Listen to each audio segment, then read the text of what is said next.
Subscribe for daily IELTS material.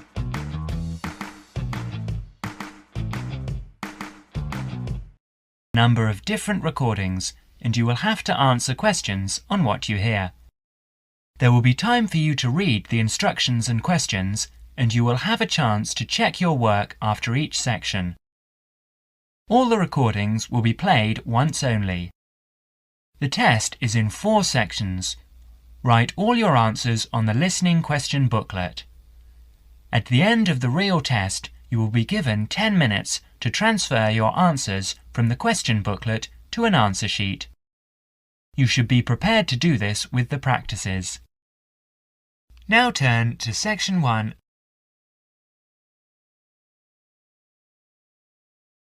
Section 1. In this section, you will hear a series of telephone conversations between an overseas student and some people involved in turn. He wants to confirm some information for an international conference on computing technology. First, you will have some time to look at questions 1 to 10.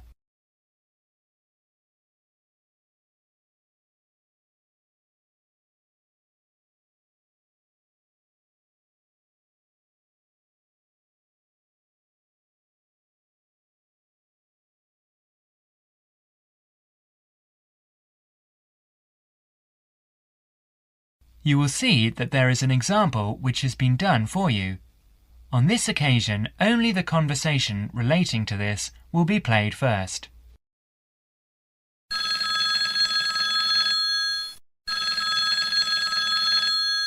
New South Wales University, good morning. Oh, good morning. Can you put me through to the School of Computing Technology, please? Certainly. The operator responds, New South Wales University, so New South Wales is provided in the space. Now we shall begin. You should answer questions as you listen because you will not hear the recording a second time. Now listen carefully and answer questions 1 to 5.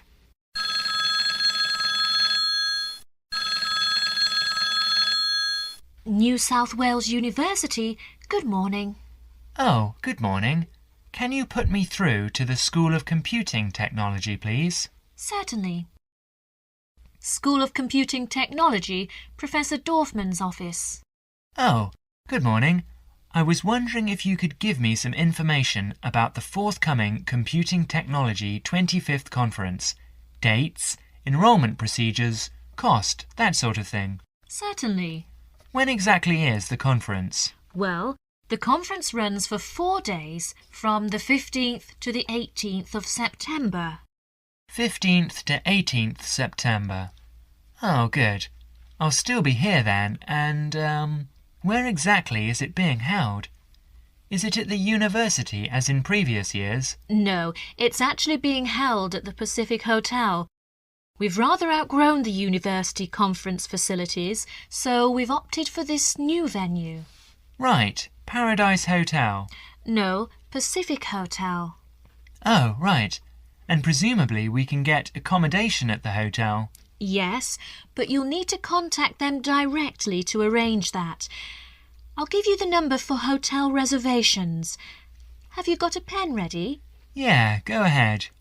It's area code 07 and then 9444 1233.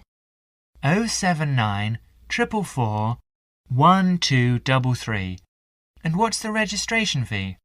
Individual fees are $360 for the 4 days or $100 a day if you only wanted to attend for 1 day.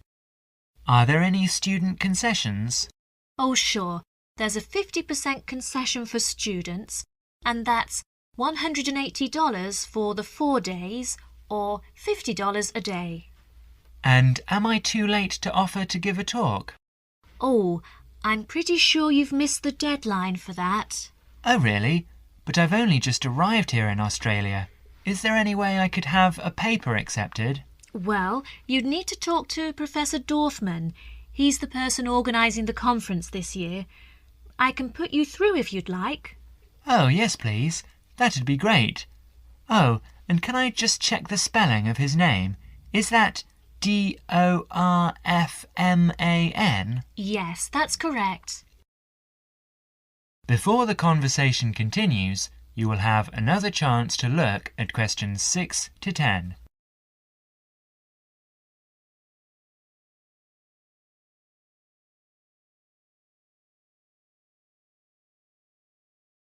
Listen carefully and answer questions 6 to 10.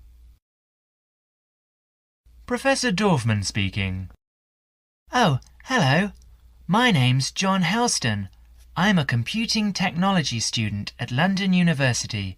I'm here in Australia for 3 months, looking at educational application of computing and information technology. Right. I'm interested in giving a talk on my research at the conference, but I believe I may have missed the deadline. Well, strictly speaking, you have. The closing date was last Friday. Oh no! But we may be able to include your paper if it fits into our program. But you'll have to be quick. OK, what do I need to do? Send me an outline of your talk and make sure you include an interesting title for the talk, something to attract the delegates' attention. OK, interesting title, right. The outline should be no more than 300 words though. Right, I should be able to keep it down to 300 words, but would 400 be OK? No, not really, because we have to print it in the proceedings and we just don't have the space. Sure, I understand. And also, can you send me a short CV? The usual stuff, name, age, qualifications, that sort of thing. Right, include a brief CV. Actually, you can email it to me. That'd be quicker.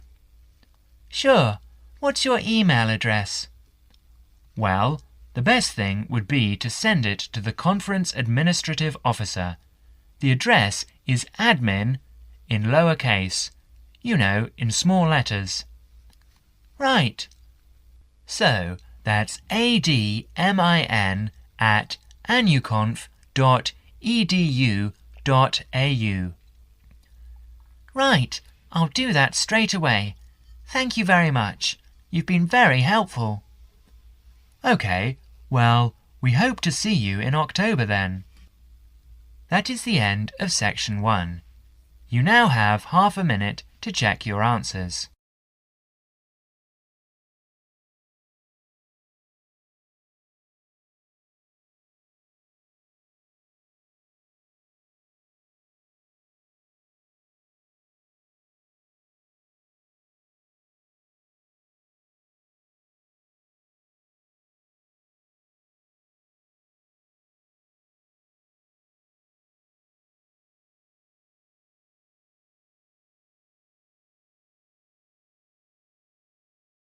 Now turn to section 2.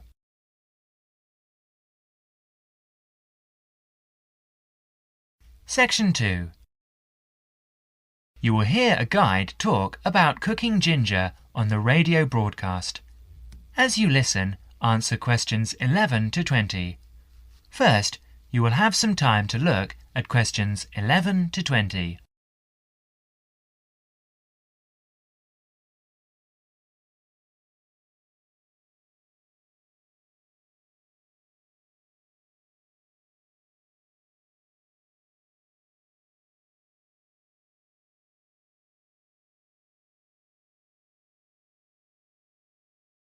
Now listen carefully and answer questions 11 to 14. Hello and welcome to Cooking Corners. And this week we're looking at the most versatile and aromatic of plants. A fairly recent addition to the list of Australian agricultural produce, but nevertheless a great favourite today, ginger. And in the studio to tell us all about it is Jennifer Johnson. Ginger is one of my personal favourite spices, and I've got a number of wonderful recipes to share with you later on in the programme. So, What is ginger? Well, actually, it's a spicy tasting root with an aromatic flavour. It's related to the bamboo family and has 100 different uses in the kitchen. The Chinese have cultivated it for years, particularly to use in medicine, though you are probably more familiar with its culinary uses. But first, let's take a brief look at its history before we look at how it can be used, because it has a very interesting history.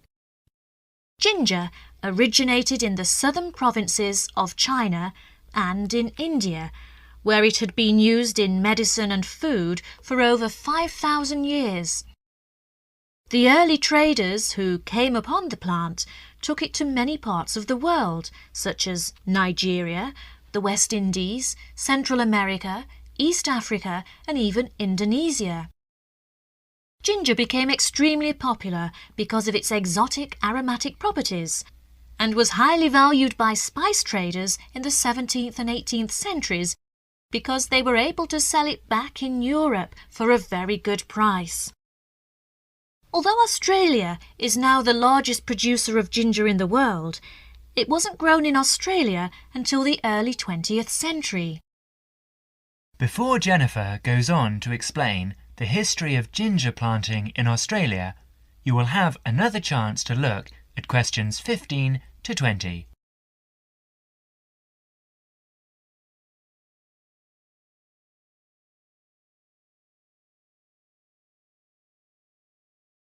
Now listen to the rest of the talk and answer questions 15 to 20. Apparently, some pieces of raw ginger found their way to an area about 100 kilometres north of Brisbane in Queensland earlier this century. The comparatively high rainfall and humidity in this area produced conditions which are perfect for growing ginger, so it became well established. But in the early days, the relatively high cost of production placed it as a disadvantage in the market, by comparison with the much cheaper ginger produced by other countries with lower production costs. Then, in 1941, the supply of ginger to Australia started to run out. Remember, this was in the middle of the Second World War, when everything was in short supply. This provided a perfect opportunity for the Queensland growers to expand their production and sales. 5 local farmers got together and formed a cooperative association in a place called Buderim. They started with only £25 between them.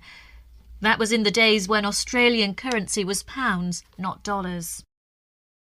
So they set up the company with 2 wooden vats and 14 tons of raw ginger. But they went on to become the most successful ginger farmers in the world. In fact, nearly all the world's ginger now comes from the Buderim ginger factory in Queensland. 40% of the production is used in Australia, and the remaining 60% is exported overseas to places like Europe, North America, South Africa, and even to Asia, where it originated in the first place.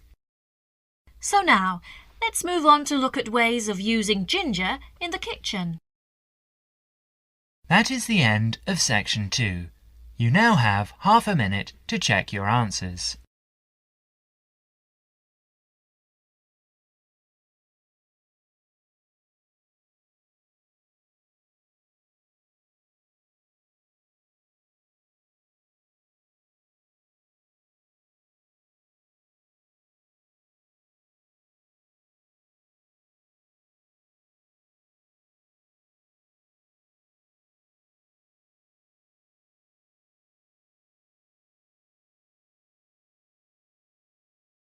Now turn to section 3.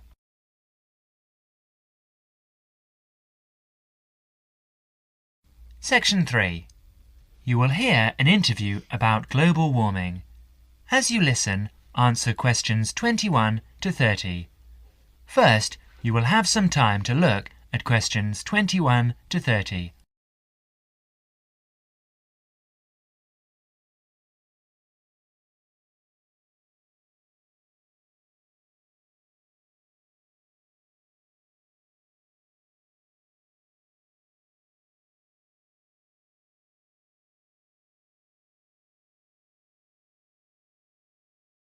Now listen carefully and answer questions 21 to 25.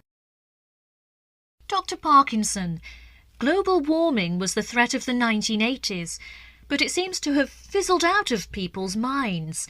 Why do you think that is? Yes, in a way you're right. I think scientists have become occupied with the task of trying to find out whether it really is happening and, if so, whether it's caused by human activities. A greenhouse effect is, after all, a natural phenomenon. Yes, as we know, naturally occurring gases float above us, acting as insulators that prevent heat being radiated into space. And the fear is that the insulation might get thicker. Yes, and because of this, the Earth might get warmer. The latest prediction we've heard is that the temperature will increase by about 1/3 of a degree every 10 years. What are your feelings? Well, this prediction is difficult to make. You see, the global climate is the result of a web of influences.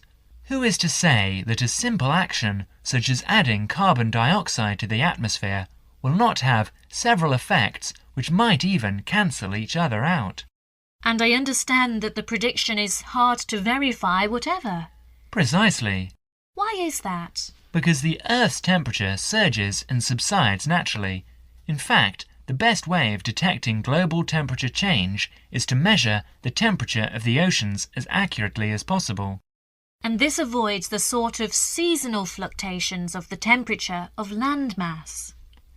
Yes, in fact, an understanding of the oceans is crucial to understanding how the global climate works. The ocean transports heat around the globe. It's like a great reservoir of heat. A tiny change in sea surface temperature denotes a huge change in the amount of heat it is storing. Before Parkinson goes on to explain, you will have another chance to look at questions 26 to 30.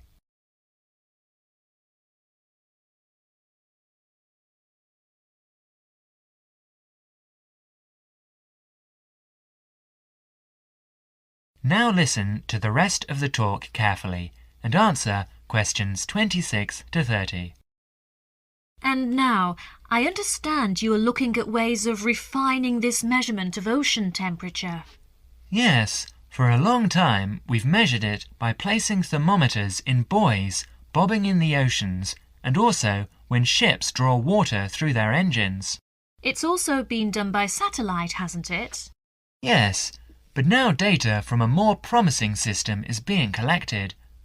This is the European Along-Track Scanning Radiometer, or ATSR, a much simpler name.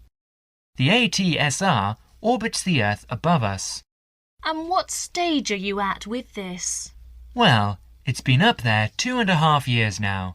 It's an infrared detector that senses the Earth's temperature with great accuracy, and this is what we need. We have to be able to separate out random changes in temperature. I believe there are other advantages as well. There are several. Every few days it covers the entire Earth, so it produces large quantities of data. It measures the temperature from 2 angles, which allows correction for any effects that the intervening atmosphere may be having on its readings. Its field of view has a width of 500 kilometers, and it measures the temperature to 0.3 degrees centigrade. And it should go on for years? Yes. Thank you, Dr. Parkinson, for talking to us today. And now over to... That is the end of section 3. You now have half a minute to check your answers.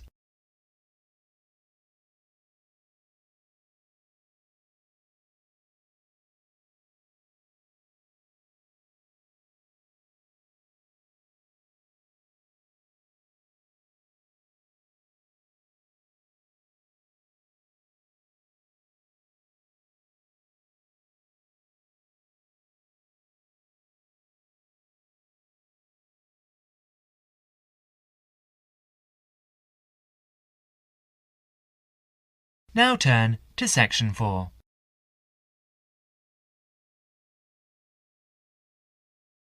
Section 4. you will hear an extract from a talk about preventative medicine, especially how students can look after their own health. As you listen, answer questions 31 to 40. First, you will have some time to look at questions 31 to 40.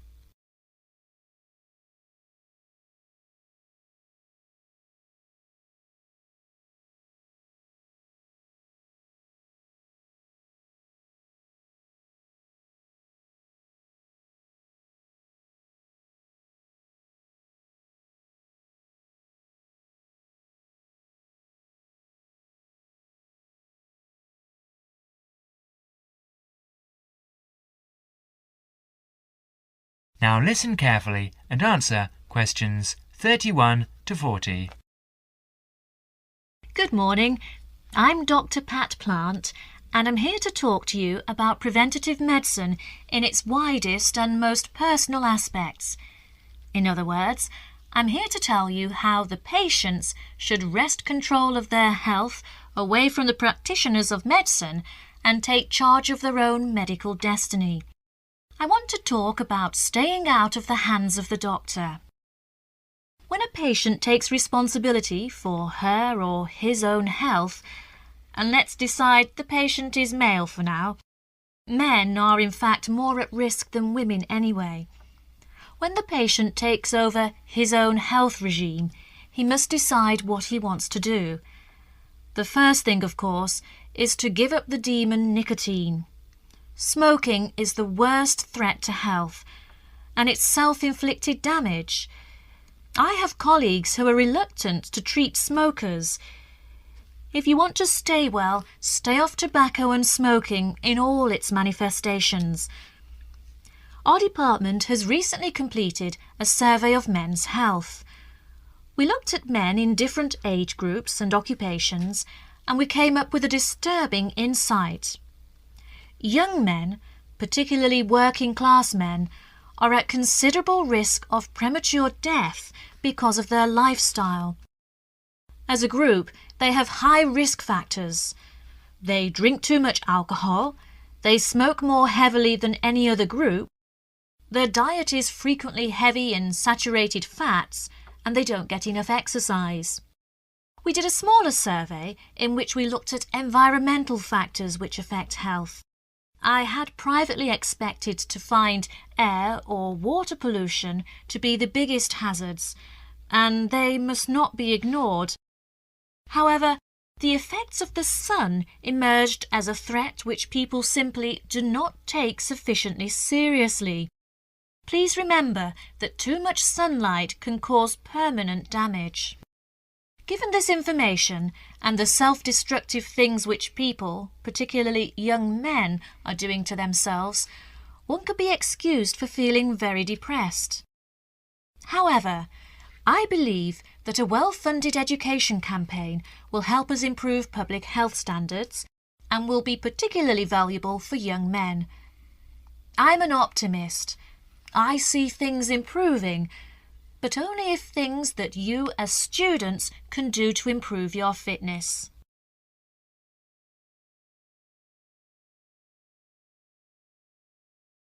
So now, I'd like to issue a qualification to everything I say.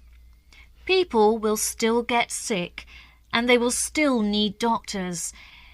This advice is just to reduce the incidence of sickness. It would be great if disease was preventable, but it's not. However, we have power. In the late 1980s, the Surgeon General of the United States said that 53% of our illnesses could be avoided by healthy lifestyle choices. I now want to discuss these choices with you. You should try to make keeping fit fun. It's very hard to go out and do exercise by yourself, so it's wise to find a sport that you like and do it with other people. If you swim, you can consider scuba diving or snorkeling. If you jog, try to find a friend to go with. If you walk, choose pretty places to walk or have a reason for walking. Your exercise regime should be a pleasure, not a penance. The university is an excellent place to find other people who share sporting interests with you, and there are many sports teams you can join. This, unfortunately, raises the issue of sports injuries, and different sports have characteristic injuries. As well as accidental injuries, we find repetitive strain injuries occurring in sports where the same motion is frequently performed, like rowing and squash. The parallel in working life is repetitive strain injury, which may be suffered by typists or other people who perform the same action hour after hour, day after day. In this context, therefore, the most important thing to remember before any sport is to warm up adequately. Do stretching exercises and aim at all times to increase your flexibility. Be gentle with yourself and allow time to prepare for the game you have chosen to play. Don't be fooled by the term warm-up, by the way. It's every bit as important to do your warm-up exercises on a hot day as on a cool one. I think one of the recognitions is that all sports can borrow from each other. Many sports programs are now encouraging players to use cross-training techniques, that is, to borrow training techniques from other sports. Boxers have been using cross-training for years, building up stamina by doing road work and weight training, while honing their skills and reflexes. Other sports which require a high level of eye-hand coordination are following this trend, so you see table tennis players running and jogging to improve their performance, and footballers doing flexibility exercises which can help them control the ball better. All of these results are good, but the general sense of well-being is best and is accessible to us all, from trained athletes to people who will never run 100 metres in less than 15 seconds. Good health is not only for those who will achieve athletic greatness. That is the end of section 4. You now have half a minute to check your answers.